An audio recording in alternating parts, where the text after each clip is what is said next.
Djibabia, vous venez donc de présider la cérémonie d'inauguration du poste de santé de Sonkokunda dans la commune de Sansamba. Alors, selon vous, que représente cet acte du maire du conseil municipal de Sansamba avec en sa tête le maire Ousmane Badji? Bien, tout d'abord, vous me permettez de remercier et de féliciter l'équipe municipale de la commune de Sansamba et avec à sa tête M. le maire qui ont pris l'initiative de construire ce poste de santé pour la communauté de Sonkokunda. Et je l'ai dit dans mon discours, ce poste de santé vient à son heure parce que les populations qui sont à Sonkokunda et environ se déplaçaient jusqu'à Sansamba à 20 km pour se soigner. Tout cela pour dire que ce poste de santé vient à son heure. Alors, au-delà de ça, d'autres doléances ont été soulevées ici. Est-ce que vous allez les transmettre? Effectivement, l'ensemble des doléances qui ont été soulevées par M. le maire, ces doléances que je connais très bien, parce que j'ai fait quand même le tour de l'arrondissement de Djibabia. Ça fait 1 an que je suis là. Je connais les préoccupations des populations, les difficultés auxquelles les populations sont confrontées. Et toujours dans nos rapports, nous ne cessons de transmettre ces difficultés. Et je crois que avec la vision Sénégal 2025, qui est maintenant 2050, qui est maintenant le référentiel, je crois que toutes ces préoccupations seront prises en charge pour le développement de l'arrondissement de Djibabia. Bon, moi, c'est le Dr Souleymane Ba, chirurgien dentiste au district sanitaire de Sédhiou. Alors aujourd'hui, nous venons d'assister à l'inauguration du poste de santé de Sansamba. Alors, que représente cet acte pour le district, surtout dans le cadre du renforcement du plateau médical de la région? Tout à fait d'accord. C'est un plaisir d'entendre cette question. Bon, la première chose que je vais parler, bon, c'est un plaisir d'être là, surtout à travers la population de Sonkokunda. C'est un plaisir d'être là, surtout à cette structure, inauguration de cette structure, qui est un surplus, surtout à travers de notre district, qui sera notre poste de santé. Parce qu'on sait que M. le maire tout à l'heure vient de le soulever, tous les patients qui sont là, à travers l'ancien case, c'était difficile de traverser 20 km de partir jusqu'en Sansamba pour obtenir des soins de qualité. Maintenant, avec l'avènement du monsieur le maire qui est là, qui nous a offert cette structure, à savoir le poste. Donc c'est un plaisir surtout, nous en tant que district, de jouer sur ce rôle et représenter le MCD pour cette structure. La construction du poste rapproche la santé, les populations de la santé, c'est ça? Bien sûr, ça les rapproche. Bien sûr, ça les rapproche très bien. Parce que ça nous permet aussi à eux de gagner du temps. Tout à l'heure aussi, M. Dem l'a dit, parce qu'il y a beaucoup de pertes infantiles, surtout avec les femmes enceintes. Parce que imaginez une femme qui est enceinte, qui doit traverser avec les conditions si difficiles, de faire 20 km juste pour pallier d'une case à un poste, c'est extrêmement difficile. Donc c'est un bon déroulement. Bonjour. Je m'appelle Nessire Diané, je suis Sonkokundoise et je représente la section féminine de Sonkokunda. Alors aujourd'hui, nous venons d'assister à l'inauguration du poste de santé à Sonkokunda. Qu'est-ce que cela représente pour vous en tant que femme?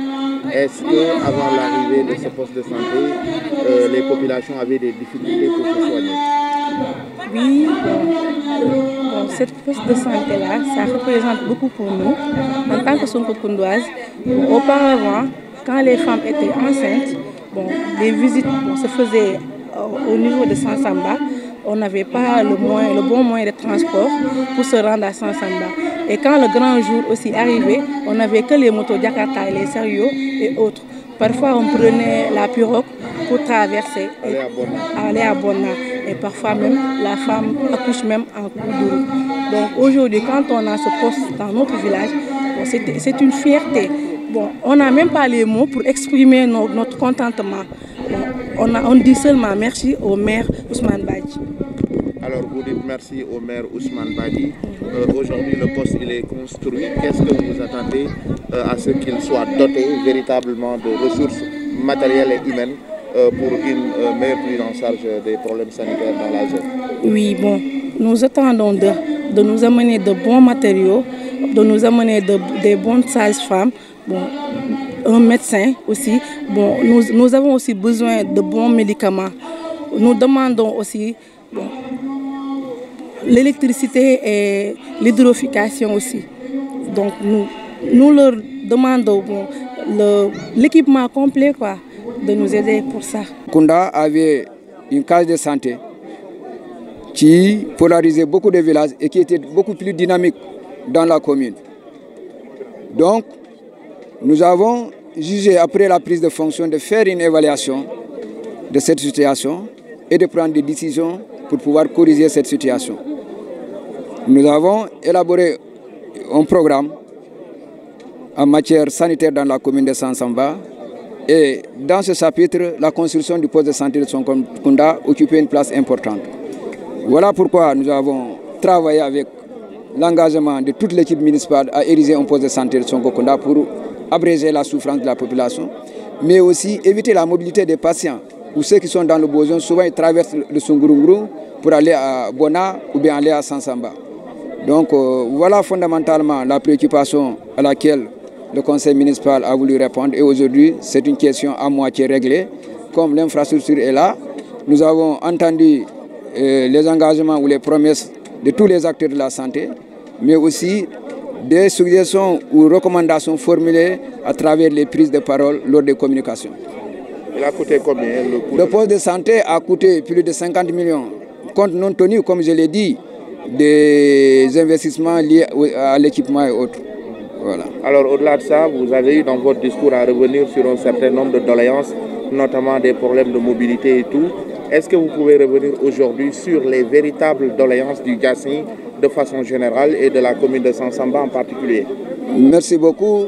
La commune de Diassy est confrontée, ou les communes de Diassy sont confrontées à d'énormes difficultés. Premièrement, la question d'accès aux services sociaux de base. Il s'agit de l'électricité, de l'accès à l'eau potable, de la couverture téléphonique, de la mobilité, surtout aujourd'hui dans les différentes communes du Diassy. Il n'y a pas une route bitumée qui relie certaines communes aujourd'hui, mais je remercie également l'ARD à travers le programme PNDL qui nous appuie avec les programmes intercommunautaires. Nous avons entamé un projet d'étude en cours avec l'accompagnement de l'ARD et les fonds affectés par le PNDL pour réaliser une piste de 14 km entre Diafilon jusqu'à Marakissa. Aujourd'hui, le besoin est là entre Sansamba pour interconnecter la commune de Sansamba et la commune de Bémé. C'est une nécessité, c'est une doléance, c'est une exigence, c'est un besoin qui est là. Quand il pleut, il y a des villages dans la commune de Sansamba, dans la commune de Bémé-Bidjine, qui ne peuvent pas vraiment sortir, ni même faire le tour pour aller à Sibkuroto. Donc c'est une exigence, c'est une nécessité aujourd'hui de pouvoir faire la piste Sansamba-Koli, Koli Nyase-Mande, Frankunda, Sibkuroto. C'est une nécessité aujourd'hui aussi de faire la piste Samakun, Karantabakuta, Bantinkunda, Nema Djaourou. Ça, c'est une exigence, c'est une nécessité, le besoin est là.